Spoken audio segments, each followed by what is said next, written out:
Ashkin was the first to show that laser tweezers, or optical traps, are a powerful tool for manipulating microscopic micron-sized living objects. In this video, we will show how we have applied this technology to capture and move neurons. This is the optical tweezers workstation. The green arrows show the path taken by the laser beam through the microscope's optics.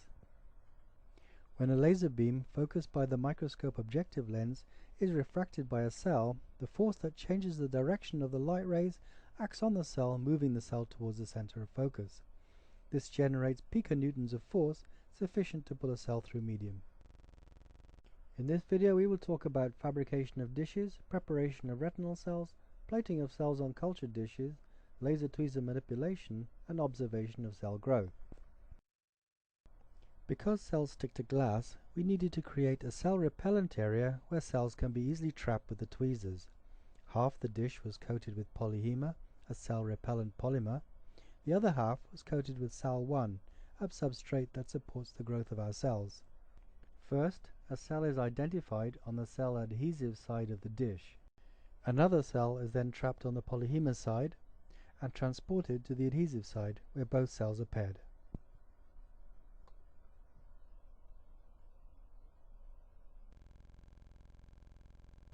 To prepare dishes, we use blow-dusted sterilized polystyrene 35mm cultured dishes. First, we cut a 1 cm hole in the bottom with a small lathe or a drill press.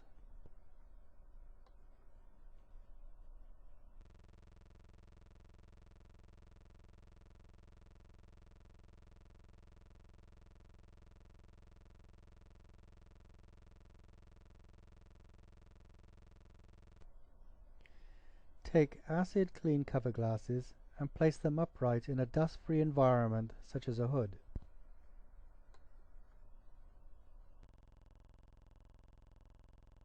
Take the polyhema solution dissolved in 95% alcohol and place a few drops near the top of the cover glass on one half only.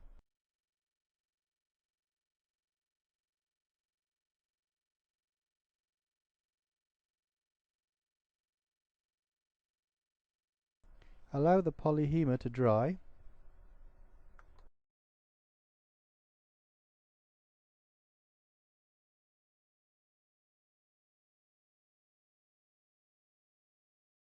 Mark the polyhema side of the cover glass.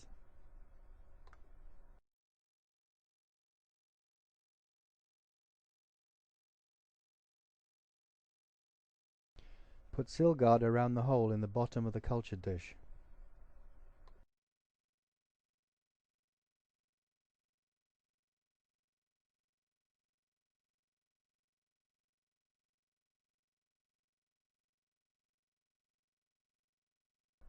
Glue the cover glass to the dish with seal guard. Make sure the polyhema side is on the inside, and also make sure that there are no leaks through gaps in the seal guard. Place the cover glass so the edge of the polyhema coat runs down the center of the dish.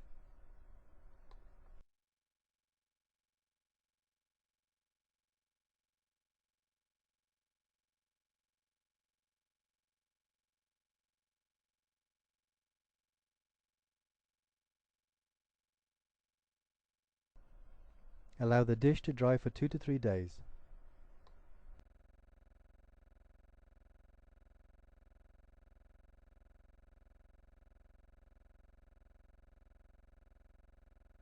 And then scratch the bottom of the dish with a diamond tip pen with marks which will serve as reference points for positioning the dish on the microscope stage.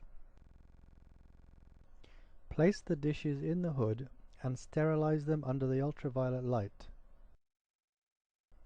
Place 1 or 2 drops of goat anti-mouse antibody solution on the non-polyhema side of the dish, taking care not to spill it on the polyhema coating, and leave for about 3 hours. Remove it and wash with sterile wringers. Place Sal1 antibody solution on the same area and incubate overnight, ready for the experiment the next day.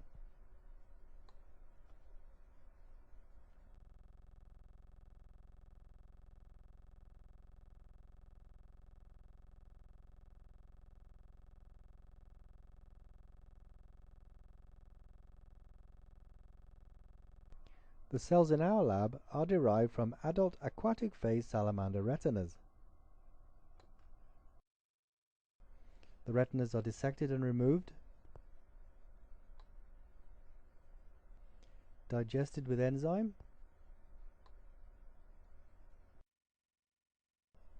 triturated. The culture dish can then be plated with isolated cells.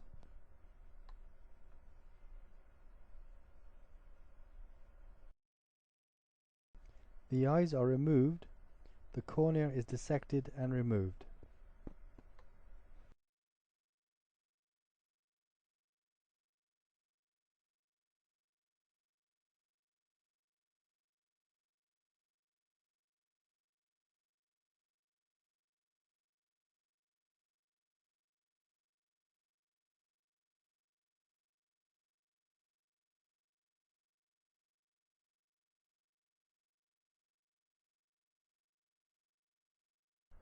The eye cup is placed in sterile ringers. The retina is separated from the eye cup by scooping it out with the edge of a curved forceps.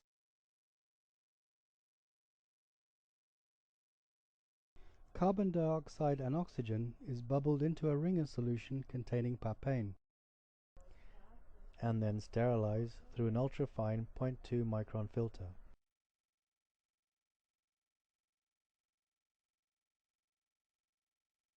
The retinas are placed in the enzyme solution.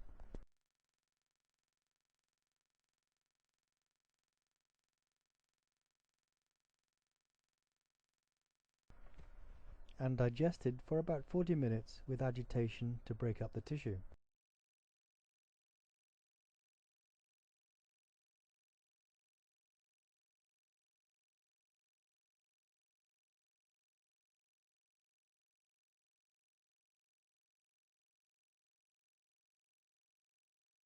After washing 3 times, the retinas are dissociated by trituration using a 3 mm bore pipette. The isolated cells are ready for plating.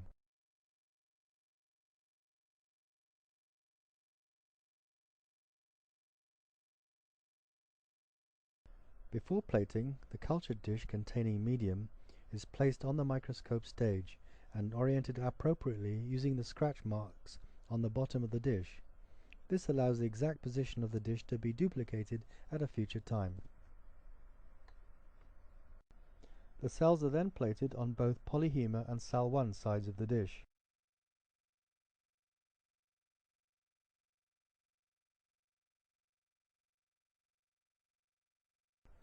The position of the dish on the microscope stage, as well as the laser power, is controlled with the joystick.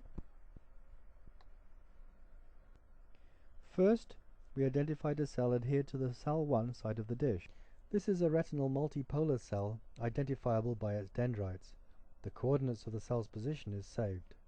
This is a rod photoreceptor cell on the polyhema cell repellent side of the dish.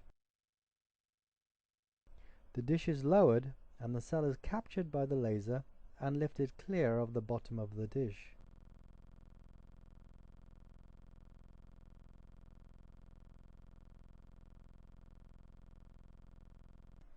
The cell is now being transported to the other side of the dish to the coordinates of the multipolar cell.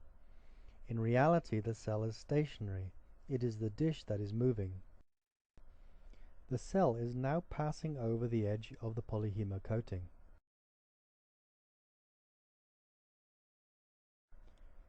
The protuberance extending from the cell is the axon terminal.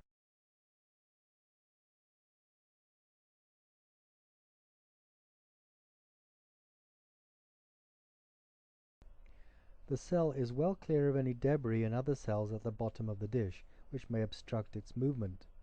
The defocused images of cells on the bottom of the dish are visible in the background. The rod cell arrives at the multipolar cell and can be accurately positioned at the desired point and distance from that cell. The dish is raised and the cell adheres to the cell 1 substrate. The prime advantages to this procedure are that one can choose which cells to move and that the manipulations can take place in an enclosed sterile environment. Cell-to-cell interactions can be monitored with video time-lapse,